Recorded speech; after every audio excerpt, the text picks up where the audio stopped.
Hello friends. Hi all, today we are going to review Westclock's digital alarm clock.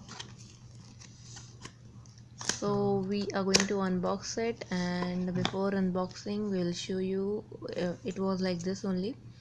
We have bought it from Walmart around.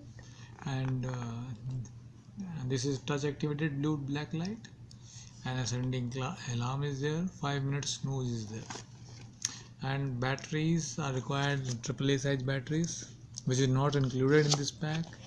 So I bought it from outside. So this is the clock we have. You can put it on the table. It's I think pretty. everyone needs alarm clock nowadays. Mobile is there, so that's true. But still, few people Prefer prefer clocks. to. Why people prefer? I think it's just for ease. See, like if it is on that and it will stop. That's the reason it's easy to stop and You can keep on your side table. it And looks good. it looks good. Really, I liked it. All the compact things I like. And in the night also, if the light is switched off, so that time also there is a option to turn the light on.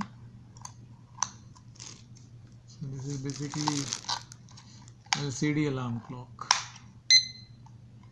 So now we see it is on. We have put AAA size batteries. So to adjust the time, we have a button here, and if you want to switch on the light, you can click on this. Yeah, show them.